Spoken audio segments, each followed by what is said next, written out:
¿Cómo le va? Buenas noches, bienvenidos. Esto es Recalculando. Quiero preguntarle esta noche, en el arranque de este programa, ¿qué hay detrás de la verdad?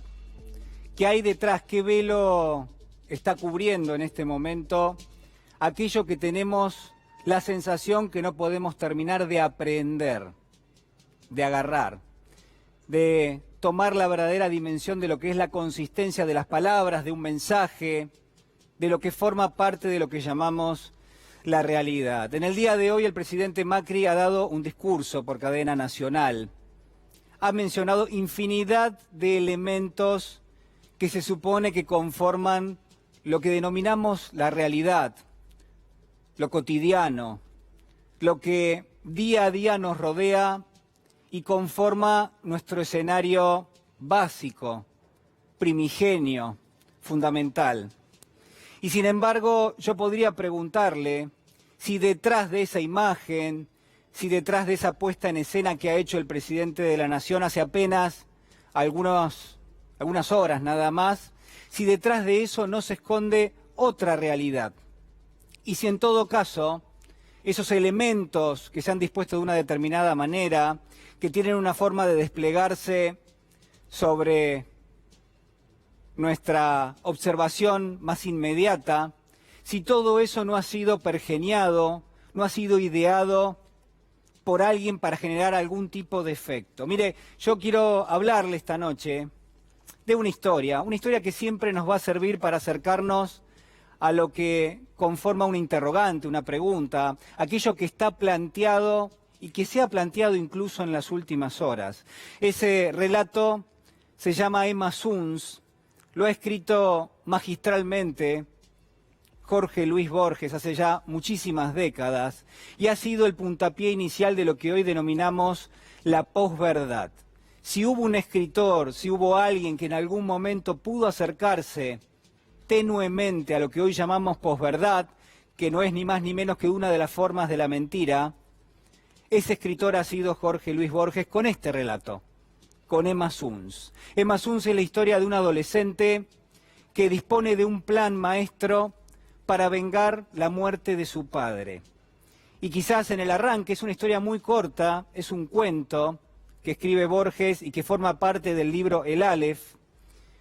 En esta historia, la primera escena es directamente el padre de Emma Suns, un hombre de unos 60 años, que una noche, antes de iniciar un viaje a la clandestinidad, antes de fugarse directamente de la Argentina para el Brasil, le termina confesando a su hija, le termina jurando a su hija que el delito del cual a él lo acusan, que el delito que se ha transformado en una pesadilla para toda la familia, pero sobre todas las cosas para él que se está yendo, que se está fugando en este momento de la Argentina, en esta historia que está narrando Jorge Luis Borges, bueno, que ese delito no lo ha cometido él, sino que quien lo ha cometido es un gerente de la misma empresa para la cual trabaja él, y que en todo caso lo están acusando, pero él es inocente. Este hombre trabaja para una empresa de hilados, es uno de los gerentes, y acusa al otro, a un tal Aarón Lowenthal, como el responsable de los delitos de desfalco, de robo, que se le ha imputado y que ha sido la causa, la primera y la fundamental causa por la cual él se está fugando directamente de la Argentina y se está yendo al Brasil. Ese recuerdo, esa instancia, esa misma noche, Emma Suns guarda la confesión de su padre. Pasarán algunos años en la historia, pasarán algunas noches donde Emma Suns recuerda permanentemente lo que le ha dicho su padre, hasta que en determinado momento, algunos años después, ella ya tiene 19 años, es una obrera textil, es una obrera que trabaja en esa misma empresa en la cual trabajó su padre y de la cual se fue, producto de las acusaciones cruzadas que había contra él. Bueno, pasarán muchos años, le digo, hasta esa instancia donde Emma Suns ya tiene 19 años y donde de un día para otro, al llegar a su casa después de una jornada extenuante de trabajo, recibe una carta.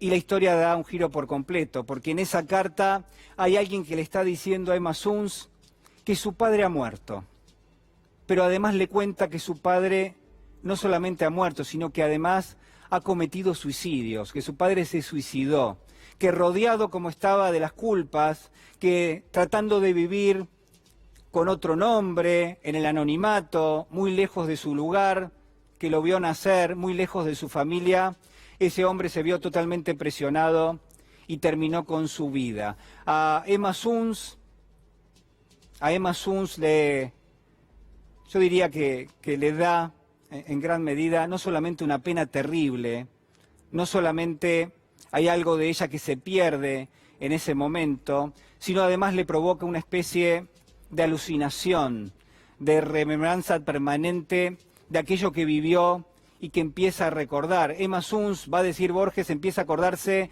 de sus veranos en la chacra familiar, comienza a recordar levemente el rostro de su mamá en ese momento de suma tristeza, donde se acuerda de su padre también, de su padre que acaba de recibir la noticia de que se suicidó. Recuerda el rostro de su madre, recuerda también cómo llegaban cartas anónimas a su casa de pequeña acusándolo al padre de robo, de desfalco.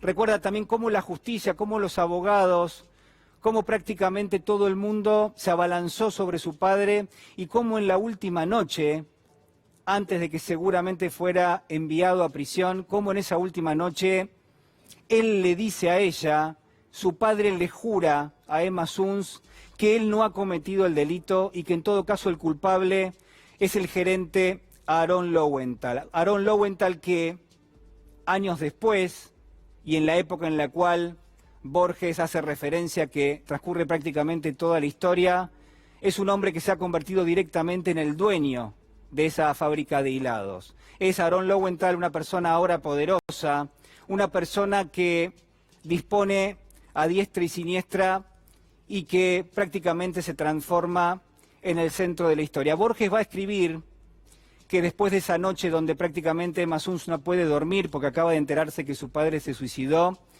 Emma Suns amanece por la mañana decidida a llevar a cabo esta venganza. Borges dice, Emma Suns sabe lo que va a pasar porque es protagonista fundamental del hecho que todavía no ha ocurrido, pero que ella ya descarta que va a tener lugar. Emma Suns, dice Borges, se va a encargar en las horas subsiguientes de llevar a cabo su rutina tal y como lo hacía cada día.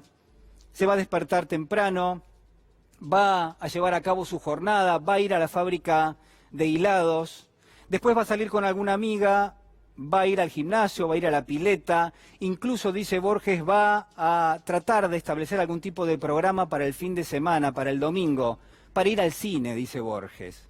Pero al mismo tiempo, Emma Suns, durante toda esa jornada, se toma unos minutos, levanta el teléfono y lo llama a Aaron Lowenthal. ¿Y usted sabe qué le dice? Le dice que en la fábrica se está planificando una huelga, se está planificando un paro y que ella tiene información para darle a él.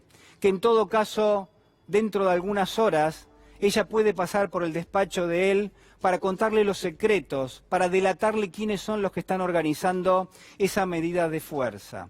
Y sin embargo, acto seguido, en lugar de ir directamente para el despacho, Emma Suns va hacia el puerto de Buenos Aires.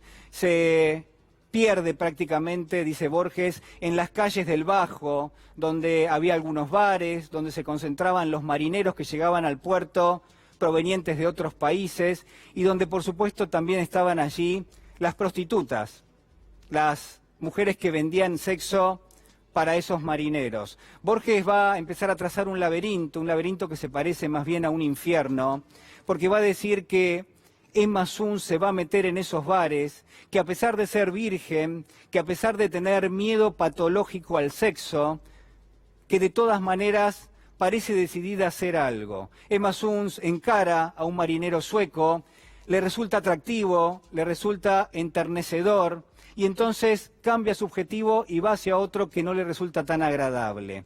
La historia de esa misma noche termina con Emma Suns vendiendo su sexo al marinero sueco, haciéndose pasar prácticamente por una prostituta y sufriendo lo que uno podría considerar que es un encuentro totalmente desafortunado, porque estaba clarísimo que lo que estaba buscando era otra cosa. Borges va a decir que para él, para el marinero sueco, para aquel que tuvo lugar en ese encuentro sexual, ella, Emma Suns, era un instrumento del goce. Y que para ella, para Emma Suns, el marinero era un instrumento de la justicia. Ahí la historia va a cambiar y ya Borges va, fíjense ustedes, va manipulando un poco la historia, va a concentrarse en Aarón Lowenthal. Borges va a decir que era un hombre serio, que era un hombre avaro, que todo el mundo sabía que él guardaba un revólver en el primer cajón del escritorio, era un hombre que vivía en una piecita en el primer piso de la fábrica de hilados y que había quedado viudo hacía muchos años, que era un hombre corpulento, que era un hombre calvo, que le costaba moverse, pero que a todas luces si había una pasión en su vida, esa pasión era el dinero.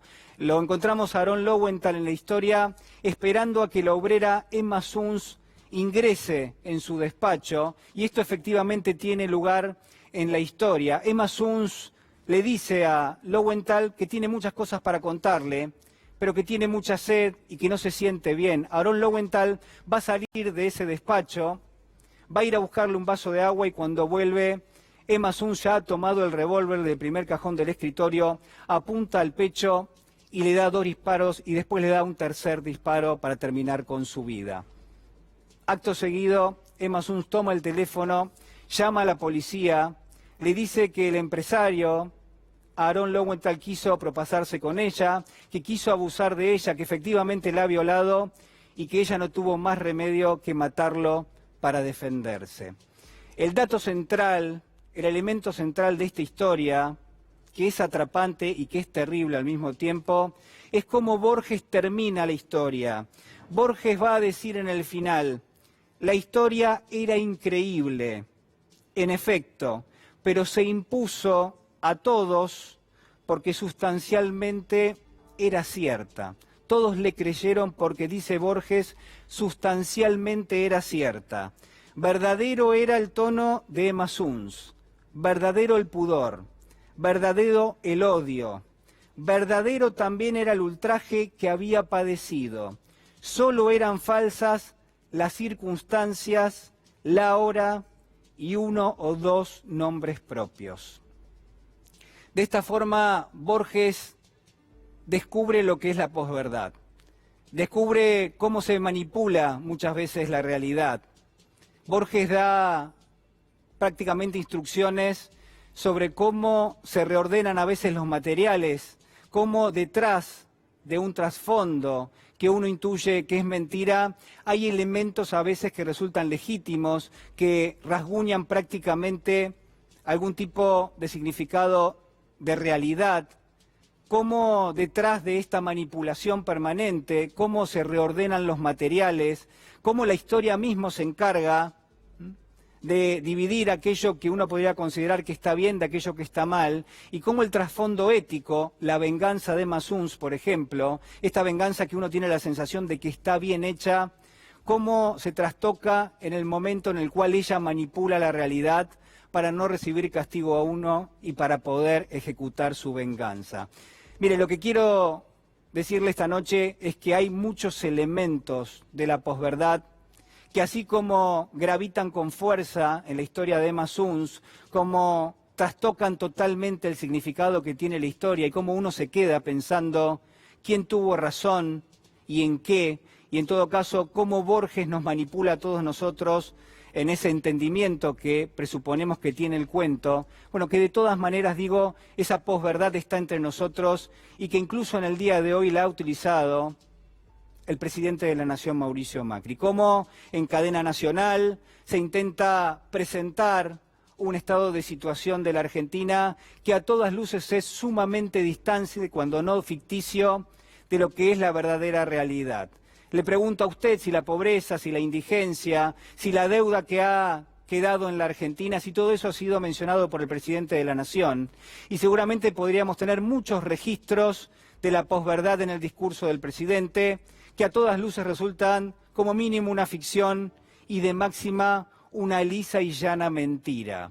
si en todo caso esa puesta en escena, esa cadena, no representa ya un elemento de la posverdad, y si en todo caso también cada uno de los elementos, de los datos, de los detalles que ha dado el presidente no han buscado de alguna manera ser parte de una especie de manipulación para que entendamos, para que nos quedemos con la idea de que se han hecho cosas, de que se ha sembrado elementos que van a ayudar al crecimiento de la Argentina y que por otro lado se han obviado elementos que lo que están denunciando es que en la Argentina hay una crisis de características sociales y económicas realmente lamentable. En una Argentina que es más pobre, que es más indigente, en una Argentina que es más desigual y que es menos inclusiva, que quede en el pasado la ficción, que quede en el pasado el relato y que también quede en el pasado la posverdad para poder tener un futuro más transparente. Acompáñeme porque ya está con nosotros Jorge Alperín. Jorge, ¿cómo estás? Buenas noches. ¿Cómo estás, Julián? Te agradezco que te quedaste con nosotros para analizar un poquito Por favor. la realidad y el discurso del presidente de la Nación. ¿Querés que compartamos un primer corte de lo que decía el presidente y lo analizamos? ¿Cómo no? A ver, lo vemos, por favor. En estos 4 años hubo muchas dificultades que no pudimos resolver. Y que también hay muchos avances que los argentinos hemos conquistado y que son un antes y un después para la República. Hemos valorado nuestras instituciones. Nuestra democracia es más fuerte, más sólida. Nuestra justicia es más independiente. Nuestra prensa es más libre. Nos integramos al mundo y estamos más seguros frente al delito y frente al narcotráfico. Y la política es más decente. Si tomamos un poco de perspectiva, es la primera vez en 100 años que un gobierno no peronista y con minoría en ambas cámaras está terminando su mandato. Esto no es un logro del presidente o de un partido. Esto es un logro de todos los argentinos. Es un avance en nuestra democracia.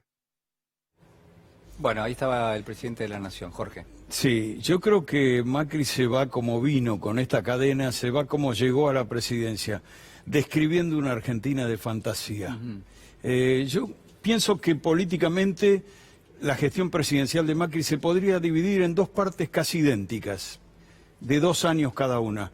La primera parte, la del idilio, llega hasta la bisagra que es la reforma previsional y toda la resistencia masiva que genera, sí. Y a partir de allí viene la caída. Pero de esa primera parte, en plena posverdad, con por supuesto el enorme blindaje de los medios, de buena parte del periodismo, del silencio de la oposición, de alguna manera dividida en ese momento, le permite a Macri llegar a las elecciones de 2017 de medio término ganando en 15 de las 24 provincias. Es decir, que él sale lleno de coraje de esa reelección, donde ya estaban pasando muchas cosas, pero que de alguna manera no se las facturaban todavía. Todavía la sociedad vivía por diversas razones, por el blindaje, pero también porque había un resto que había quedado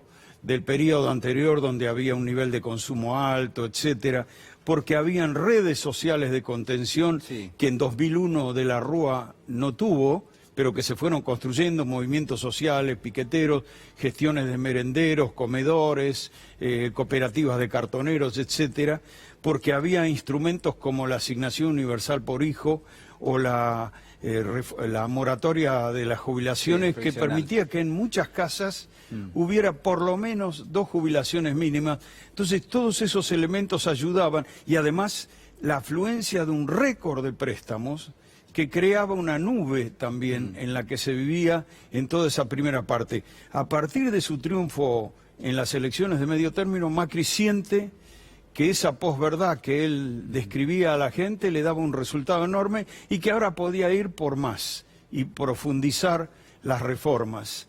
Y entonces vinieron la caída brutal a partir de diciembre de 2017, cuando las multitudes se expresaron en contra de la reforma previsional. Después se iba a agravar todo, además del aumento de la pobreza, se iba a agravar todo a partir de abril de 2018, cuando le dicen los préstamos internacionales se acabaron. Y entonces tiene que caer de rodillas al Fondo Monetario Internacional y empieza toda una caída permanente, una caída notable de Macri en esa segunda parte donde, sin embargo, ya la posverdad cada vez es menos creída por la sociedad y en cambio Macri sigue creyéndola, se la cree él mismo hasta tal punto que el 12 de agosto de este año, al día siguiente en que sufre una derrota brutal en las PASO, se enfurece, no entiende esa sociedad que le dio la espalda de esa manera tan rotunda, ¿no? A veces uno tiende a pensar que el concepto de posverdad es un concepto es difícil, digamos, de aprender, digo, de agarrar, ¿no? El aprender de tomar. ¿Por qué? Bueno, porque obviamente, digo, es más fácil decir la mentira, ¿no? Que de alguna manera que hay como un ejercicio de la mentira o de la hipocresía, en todo caso, depende del momento. Sin embargo, esto tiene conceptos vinculados a la posverdad en este punto, en el punto en el que vimos hoy perfectamente cómo el presidente intenta hacer un ejercicio que es simétrico. El presidente arrancó, me parece a mí, en una campaña electoral hace 4 años, o casi 5, quizás mintiéndole a la sociedad, y hoy se va mintiéndole a la sociedad, ¿no? Mintiéndole en el sentido más llano, pero al mismo tiempo me parece que mucho más complejo en este sentido. En aquel momento, armando una especie de rompecabezas para que parezca una cosa que después finalmente no iba a ser, y en este caso también tratando de, creo yo, esbozar una realidad que a todas luces, digo, uno no la ve en la calle. Entonces, digo, ¿qué tipo de realidad es de la que estamos hablando? Y si no hay ahí una intención, una segunda intención, Jorge, de que quede en el imaginario colectivo, bueno, que hubo cosas que salieron bien y otras que salieron mal, y que en todo caso si hay algo que va a salir bien en el futuro, eso es parte de lo que se ha sembrado, que es invisible totalmente, ¿no? Por supuesto. No, yo creo que, justamente, Macri no cambió. En esencia, siguió con la posverdad creyéndola él mismo, pero cambiaron los interlocutores, los 45 millones de argentinos ya no le siguieron creyendo. Y además, otra de las cosas que marcó su caída, o la aceleró, además de todos los desastres que deja, es que hay un actor que al aparecer en una novedad, es decir, el peronismo se une por una construcción con una habilidad estratégica extraordinaria de la expresidenta, que no era su habilidad hasta el final de su mandato como presidenta, no era lo que la destacaba a Cristina Fernández de Kirchner entre sus muchas cualidades, no era una gran cualidad su capacidad negociadora, su flexibilidad para eso, y la fue adquiriendo en el llano, y ese trabajo notable que hace, sobre todo desde ese periodo donde ella es derrotada en la provincia de Buenos Aires, empieza a construir la unidad del peronismo y logra acercar sectores que en diciembre de 2015 eran irreconciliables con ella, digo, desde el Chino Navarro hasta, bueno, Massa, ni hablar, Pino Solanas, Victoria Donda, una cantidad de referentes que era imposible pensar que se volvieran a reunir en torno a Cristina Fernández. Y entonces, ¿qué pasa? Cuando alguien está en caída, si no aparece un actor que para la sociedad pueda tomar la posta, esa caída no se acelera tanto, como si la sociedad esperara que apareciera una alternativa. La alternativa apareció. El peronismo, lo que no pasó en 2015 y llevó a la victoria de Macri, empezó a pasar después de 2018, digamos. El peronismo se unió. Entonces, cuando hay un actor que aparece con fuerza, con capacidad para tomar la posta, la caída del que está, me parece que se pronuncia mucho más, ¿no? Jorge, te invito a compartir otro fragmento del presidente hoy por la tarde. Lo vemos. Carles, ¿qué intentamos hacer en estos años? ¿Y por qué estoy convencido de que aunque los resultados de nuestras reformas no llegaron a tiempo, hoy estamos mejor preparados para crecer que hace 4 años? Primero hablemos de los resultados. No me voy satisfecho con cuánto creció la economía en mi mandato, o cuáles fueron los resultados de nuestra lucha contra la inflación y la pobreza. Enfrentamos en 2015 una situación delicada, que quisimos solucionar de a poco y durante algo más de 2 años tuvimos éxito. En 2017 crecieron la economía, mejoraron los salarios y tuvimos la pobreza más baja en 25 años. Pero nos pusimos nosotros mismos en una situación demasiado frágil. Cuando tuvimos la sequía y el fin del financiamiento, entramos en una crisis de la que no pudimos recuperarnos. A mediados de este año parecía que estábamos dando la curva. La inflación había bajado 4 meses seguidos y en julio la mayorista había sido solo del 0,1%. La economía empezaba a despertarse, creció casi 2% en julio y ya llevaba 3 meses seguidos de crecimiento interanual. Pero después vinieron los resultados de las PASO, que generaron otro salto en el dólar por el miedo de millones de argentinos que salieron a vender sus pesos. Ese miedo al futuro y la falta de un esquema macroeconómico lo suficientemente sólido nos hicieron retroceder varios casilleros. Bueno, estoy muy tentado de decir que es muy parecido a lo de Emma Suns, porque fíjate cómo el relato se construye, pero donde el propio presidente interviene, porque el del dólar se dispara en las PASO, porque él lo libera, obviamente, y porque no hay un interés por tratar de administrar eso, y además porque la crisis financiera, obviamente, es parte de las decisiones que tomó el gobierno en el arranque. Entonces digo, hay una manipulación de la realidad, y yo creo que sí. ¿Para qué? Bueno, para construir quizás este relato, finalmente, porque el plan económico, la verdad que nunca funcionó. A ver, la manipulación, además, cuando él dice que en 2017 creció la economía, en realidad creció en relación con la caída que tuvo en 2016. No era un crecimiento real. Sí, empezaron a dar recursos para la obra pública, sí, pensando en la campaña electoral de 2017. Entonces hubo un afloje de los ajustes, pero los indicadores de mejora o de caída de pobreza están en relación con la caída que había tenido. Es decir, si vos tenés una caída, sí, y después no se pronuncia esa caída, cualquier cosa te va a dar positiva respecto de eso. Bueno, entonces eso es una manipulación de la realidad. Se hizo efectivamente. Recuerdo que en los primeros meses de 2018 se dijo bajó la pobreza, y eso era falso, tan falso que hoy tenemos un nivel de pobreza del 40%. Es decir, uno dice, ¿cómo resistió la sociedad argentina la mentira sistemática, ¿no? Es llamativo eso, cómo resistió la sociedad, cómo aguantó esa mentira sistemática, le llevó tiempo reaccionar. Y cuando lo mirás desde otro lado, y esta cosa del sentido del tiempo de que hablaba San Agustín, ¿no? Que es la medida del alma, para unos un minuto es una eternidad, claro, claro, para otros un año pasó volando. Realmente en 4 años no pudo construir su reelección, cosa que es inédito entre los presidentes latinoamericanos prácticamente. Es decir, que si lo mirás desde ese punto de vista, la eternidad que sentimos tanto por el daño permanente a lo social, a lo económico, en realidad fue fugaz la gestión de Macri. 4 años, fue efímera. No pudo construir, no pudo instalarse. Pero ahí Jorge, tengo algo para decirte, que obviamente que es un complemento de lo que vos estás señalando. Me gusta mucho el concepto de San Agustín que estás mencionando.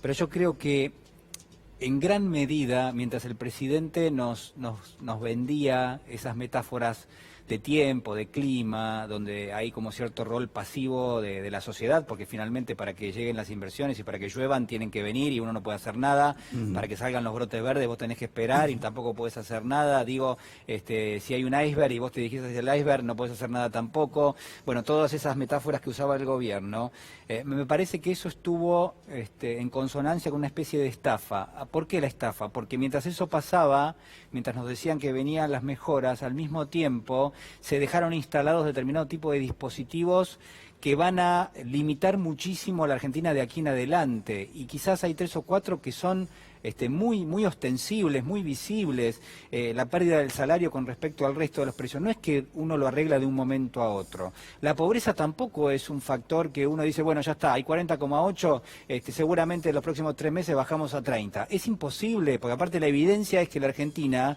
cuando cae en estas especies de pozos profundos donde se genera mucha pobreza, la verdad que después después le cuesta mucho salir, y que no sale todo el mundo, y que hay generaciones de personas que quedan sumidas en la pobreza sin posibilidad, por más que haya un Estado que diga, bueno, vamos a ocuparnos, es urgente, hay un plan contra el hambre. Bueno, el daño hecho muchas veces es irreversible.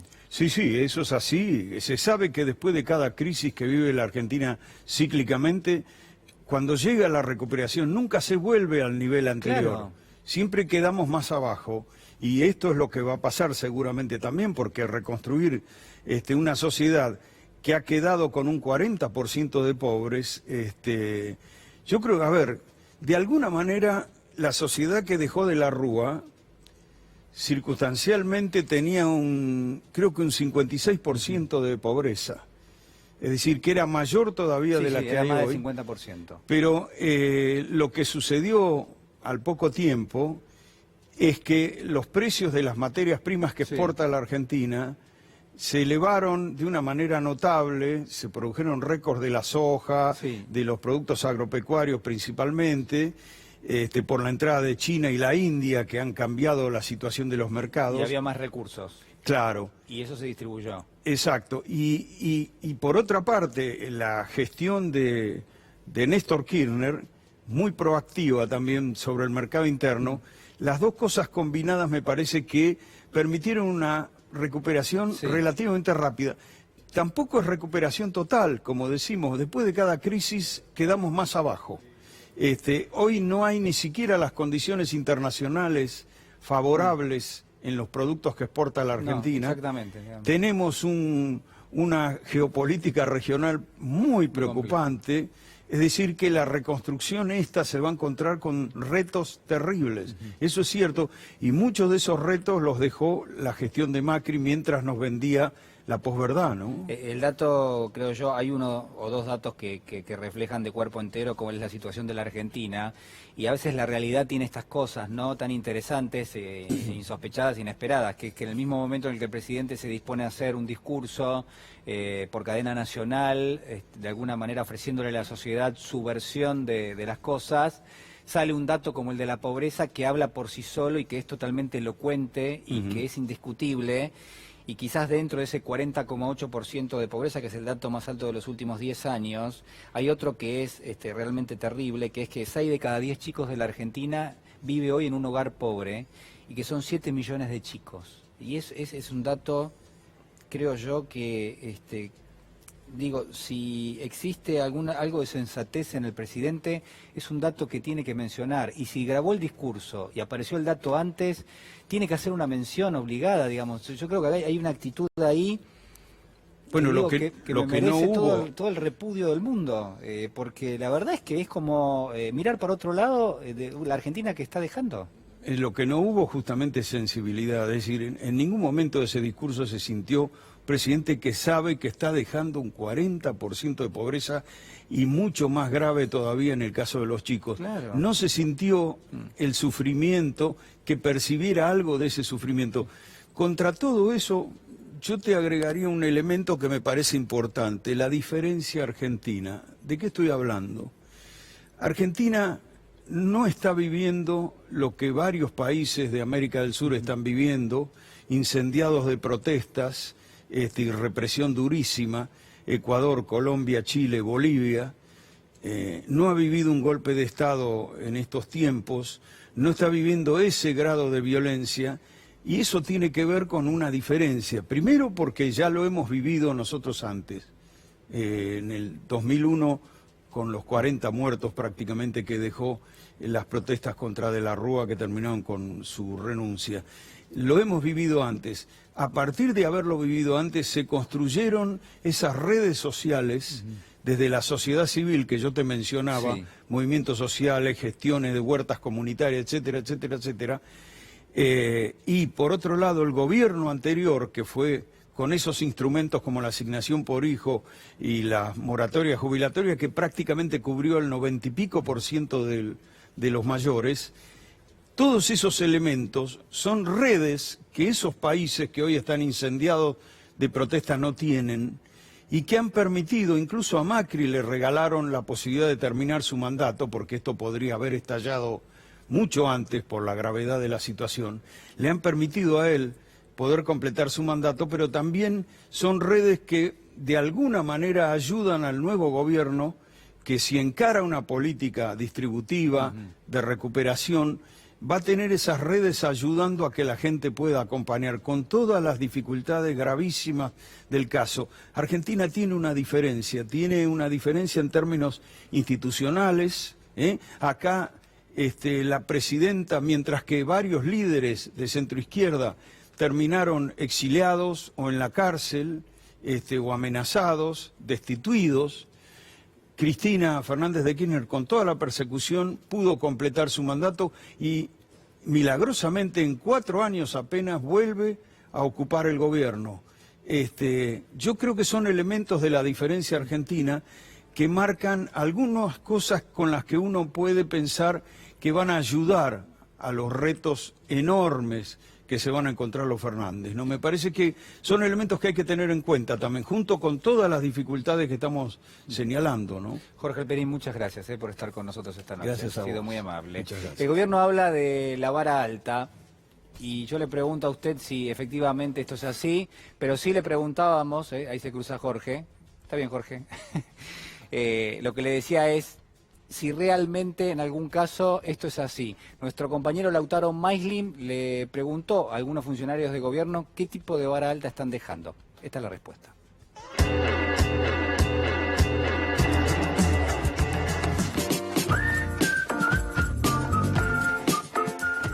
Acá sí. Vinimos con la SUBE porque la revista Noticias festeja sus 30 años y va a haber varios famosos y políticos. La intención es hablar con alguno de ellos. ¿Me acompañan? El presidente dijo que han dejado la vara alta. Esta vara alta que hemos puesto estos años, hay que cuidarla, hay que tenerla ahí. El presidente Mauricio Macri dijo que han dejado la vara alta. Esteban, ¿cómo va? Una preguntita. El presidente dijo que dejó la vara alta. ¿Cómo tomó las declaraciones? Simplemente eso. Gracias, igual. Carolina, ¿qué balance hace de la gestión? ¿Hace balance? Gracias, igual. Miguel, ¿cómo va? Preguntarle por la declaración del presidente, dijo que... Esta vara alta que hemos puesto estos años. Voy a hacer comentarios. Me parece que hay un balance que tiene luces y sombras y que hay una gestión que me parece en el plano internacional, creo que se han dejado bases también para empezar a crecer. ¿Qué tal, Andrés? ¿Cómo va? Quería preguntarle, el presidente dijo que han dejado la vara alta, ¿coincide? Sí, en muchas cosas sí. Hemos hecho cambios estructurales importantes en distintas áreas y obviamente en otras todo el tema económico amerita resolver un montón de situaciones como la pobreza, la desigualdad, pero la verdad que en otras se han hecho transformaciones importantes que van a servir para el futuro de la Argentina. Y entonces, en cuanto a la pobreza y a la inflación, la vara no quedó tan alta. Pobreza e inflación son dos materias pendientes que hace décadas los argentinos tenemos por resolver y que lamentablemente en este periodo tampoco se pudo resolver. La declaración del presidente que ha dicho que han dejado la vara alta, ¿cuál es su evaluación de la gestión de ustedes? Bueno, hay cosas en las cuales la Argentina ha podido avanzar y otras donde no, claramente, ¿no? En términos de fortalecimiento de las instituciones, libertades públicas, individuales, libertad de prensa, inserción inteligente de la Argentina en el mundo, la recuperación de la soberanía energética, el federalismo, creo que son hitos destacados de la gestión. Y después, por supuesto, es claro que no hemos podido resolver viejos problemas de la Argentina como el de la inflación, la imposibilidad de tener una moneda fuerte, la imposibilidad de crecer de manera sostenida en el tiempo. Bueno, son temas que nos acompañan desde hace muchas décadas y que esta administración no pudo corregir. ¿Cómo evalúa la gestión del presidente Mauricio Macri? Ha dicho que dejó la vara muy alta. El presidente Mauricio Macri ha dicho que dejó la vara muy alta. La deuda muy alta, la inflación muy alta, la desocupación muy alta, la pobreza muy alta.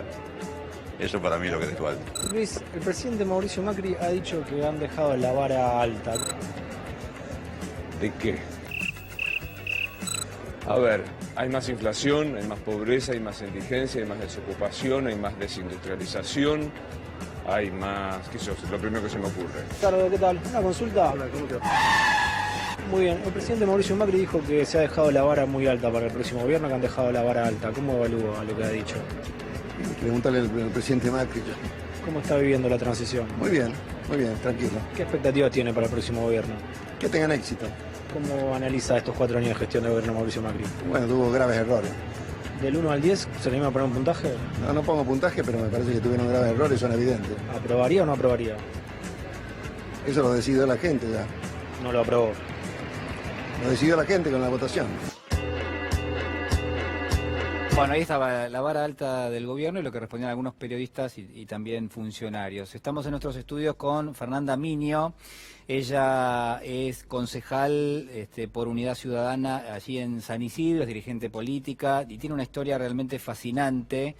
Yo tengo acá algunos datos biográficos y te voy a ir preguntando algunas cosas. Bueno, Fernanda nació, se crió y vive en este momento en el barrio La Cava.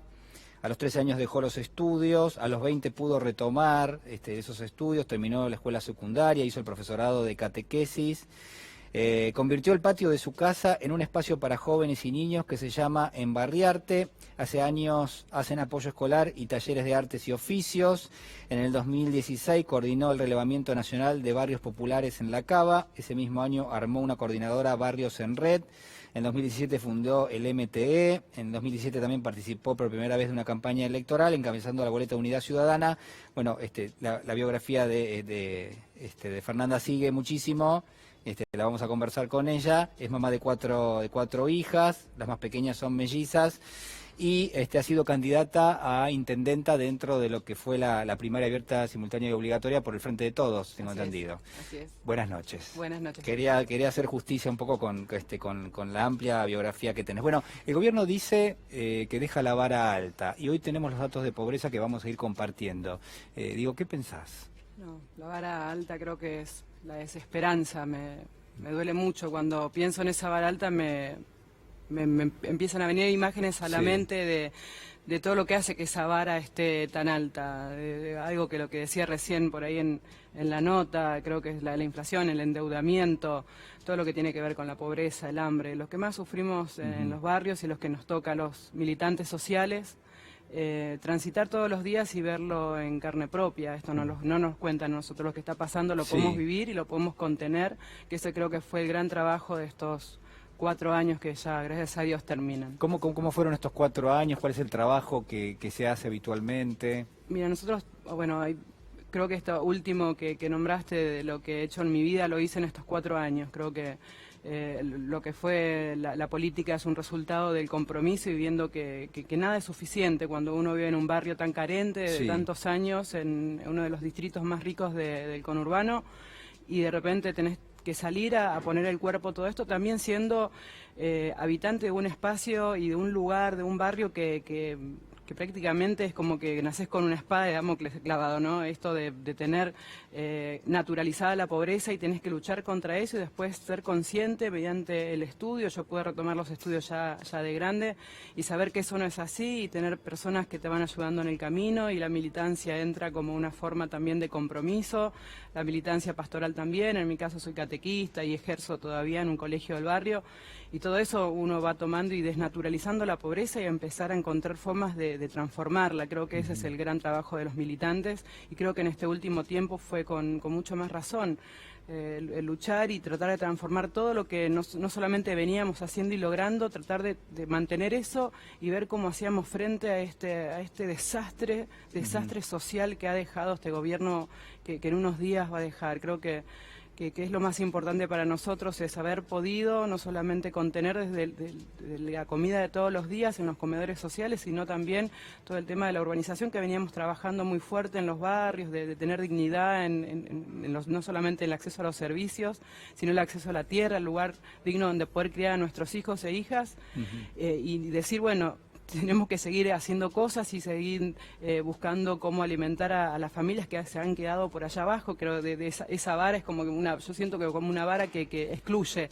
no que está alta para algunos, sino que ha excluido a muchas familias del sistema, y eso es lo que nos tocó a nosotros contener. ¿Se puede salir de la pobreza por los propios medios? ¿Se necesita la ayuda del Estado? ¿Cómo es? Yo creo que esto es lo que nos implantaron en este último tiempo, la meritocracia. Creo que nosotros necesitamos no solamente el lugar del Estado, porque creemos, yo he participado y creo que hoy estoy trabajando en la política porque creo en un Estado presente, que tiene que ayudar cuando hay una vulnerabilidad, que también el propio sistema ha llevado que muchas familias y barrios estén hoy sumergidos en la pobreza extrema. ¿El sistema mismo te lleva hacia abajo o te sostiene? Creo que hay sistema a sistema y, Sí. y el Estado tiene que ver también cómo se va construyendo ese sistema. Hay momentos que el Estado está presente, nosotros vivimos 13 años y yo lo puedo vivir ya de grande y ya teniendo mis hijas, que nos ha dado una base que nosotros podíamos empezar a pensar en los otros, no por casualidad. Nosotros en el 2010 abrimos el patio de nuestra casa porque veíamos que por más que nosotros teníamos trabajo, que mi esposo trabajaba y que podíamos mantener a nuestras hijas, nuestras primeras hijas, faltaba un montón de cosas que nos hacía pensar en el otro y que nosotros, por más que vivíamos en un barrio vulnerable, teníamos la responsabilidad de contener a los propios. Y eso también nos fue enseñando y la política nos ha enseñado también a hacer eso. Pero también la necesidad que no todo tiene que venir del Estado, sino que también tenemos que poner de nosotros y nosotras y poder transformar eso desde lo poco que podemos hacer, sin dejar de reclamar y sin dejar de saber que el Estado tiene que estar presente. ¿Es difícil que el Estado pueda llegar a todos lados? Digo, hay zonas donde el Estado no llega y entonces hay otras organizaciones que sí lo hacen. Sí, por supuesto. San Isidro es uno de esos lugares donde, por más que no es un distrito tan grande, creo que muchas organizaciones trabajan aunando fuerzas y aunando estrategias como para poder contener a muchos, pero hay lugares mucho más grandes, que mucho más difíciles y se necesita mucho más ayuda, se necesita muchas más manos y las organizaciones sociales y las no sociales que tienen que ver con lo político, hasta la propia iglesia. Yo creo que nosotros hemos, en este último tiempo, en San Isidro, es porque es el lugar donde me toca trabajar de la política y militar socialmente, aunque he estado en muchos barrios con esto del RENAVAP y esto que decías del relevamiento nacional de barrios populares, me tocó transitar el proceso de muchos barrios y viendo que en San Isidro se pudo dar cosas que antes no se daban, que por más que hubo mano del Estado, que confió, no se pudieron llegar a los objetivos y sin embargo sabemos que hoy en adelante es distinto porque hay organización, porque tuvimos más de 10 años aprendiendo que la organización es verdaderamente lo que esto hace que pueda surtir efecto y creo que en estos últimos 4 años, a pesar de todas las cosas que hemos pasado y las tristezas por ver que nuestros pibes no llegaban a cenar o que no puedan comer al mediodía, que estén de merendero en merendero, comedor en comedor, pudimos también poner en agenda el tema de la urbanización de los barrios. Y eso para nosotros es súper importante. Eso lo fuimos construyendo con esfuerzo de muchos lugares, como tiene que ver las organizaciones de por sí, Cáritas y también la Techo. Fueron muchas otras organizaciones también que van acompañando eso y eso hoy lo tenemos presente y sabemos que pudimos construir y hacer sólido esa apuesta como propuesta de la urbanización e integración social de los barrios, que obviamente pensamos y tenemos la esperanza que esto suceda con esta nueva gestión, el financiamiento. Eso te iba a preguntar, ¿cuál es la expectativa para los próximos años? Bueno, que se pone en marcha a partir de la semana que viene, ¿no? Nosotros desde el Relevamiento Nacional de Barrios Populares fuimos como que asumiendo, vuelvo a decir, a pesar de que la crisis nos golpeaba fuerte, esto de ir barrio por barrio, casa por casa y saber y tener una georreferencia de todos los barrios, que donde había una mancha gris, hoy sabemos que hay un barrio.